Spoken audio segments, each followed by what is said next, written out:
Je me présente, Philippe Archambault de l'Université McGill.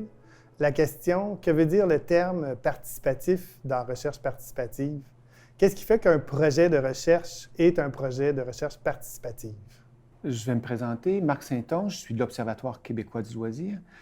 Pour moi, un projet qui est participatif, une recherche participative, c'est un projet dans lequel l'ensemble des acteurs qui y sont présents partagent une vision commune, partagent une problématique commune, une compréhension relativement commune, quoiqu'il peut y avoir certaines disparités. C'est ce qui enrichit cette recherche participative. C'est les gens qui décident d'un commun accord de travailler ensemble.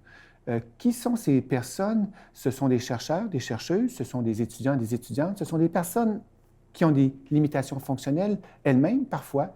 Ce sont des partenaires qui sont sur le terrain. C'est important d'avoir la compréhension des rôles réciproques. Les chercheurs arrivent avec leur méthodologie rigoureuse, scientifique, arrivent avec les cadres conceptuels, arrivent avec une perspective qui est davantage plus globale. Les gens qui travaillent sur le terrain, qui, comme moi, arrivons avec des enjeux terrain, quotidiens. On arrive avec des solutions qu'on a tenté de créer. On a travaillé avec des personnes. On a tenté de faire certains partenariats. Mais c'est tout cet amalgame d'expertise réciproque qui font en sorte qu'un projet peut devenir participatif. C'est important qu'on ait une véritable collaboration, puis pas un travail à sens unique. Donc, pour déterminer l'enjeu sur lequel on va travailler, donc l'idéation du projet, toutes les parties vont travailler ensemble. C'est la partie la plus importante.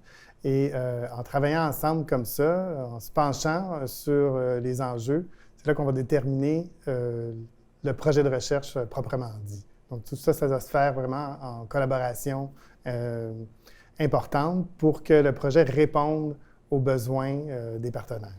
Tout le monde travaille ensemble, ça ne veut pas dire que tout le monde travaille sur les mêmes tâches. En effet, on se partage les tâches selon les expertises et les disponibilités. Donc, c'est souvent les chercheurs qui vont s'occuper des aspects méthodologiques, le choix des outils, le choix des outils qui vont servir pour la collecte de données. C'est eux aussi qui vont faire la collecte de données, les étudiants, les chercheurs, qui vont donc faire les enregistrements, les sondages, les entrevues et tout ça. Mais c'est important que les partenaires aussi, en fait, que tout le monde soit impliqué, tout le monde soit au courant, puisse prendre part aux décisions pour donc tous ces choix-là qui vont être faits sur la méthodologie. Une des étapes importantes du processus que tu viens de décrire, Philippe, c'est la partie d'analyse. Pour quelqu'un qui travaille sur le terrain, ça peut parfois être un peu rébutant. Ça peut être parfois un peu trop loin de notre réalité. Toutefois, c'est tellement important d'impliquer les partenaires terrain dans ce processus d'analyse parce que, en bout de course, les solutions qui vont en sortir, les résultats qui vont en sortir, c'est pour une application. C'est pour contribuer à une réelle inclusion des personnes qui ont des limitations fonctionnelles. Et cette étape, il faut vraiment qu'on y travaille fort et que tout le monde se sente concerné. C'est important que tant les chercheurs que les partenaires trouvent leur compte dans un projet de recherche. Ce qui est important pour des gens qui travaillent sur le terrain, des partenaires aux chercheurs, chercheuses, c'est cette possibilité d'être partie prenante du projet de recherche lui-même. On ne veut pas signer strictement une lettre d'appui. On ne souhaite pas être nécessairement des faire-valoir, si on pouvait le dire comme ça. On cherche à être une partie prenante, de se sentir engagé et concerné dans le projet de recherche.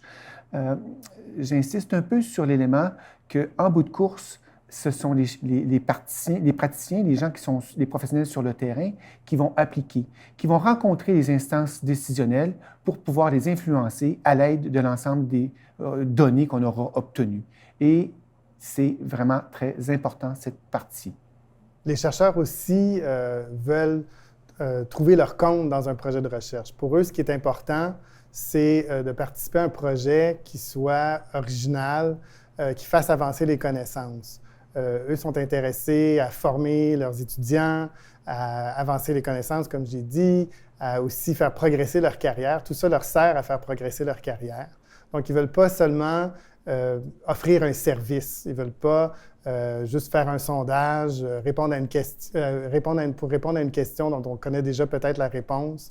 Ils veulent pouvoir contribuer à quelque chose d'original. Ce qu'on dit depuis tantôt, c'est important de ne pas instrumentaliser aucun des partenaires qui sont autour de ce projet-là. Exactement.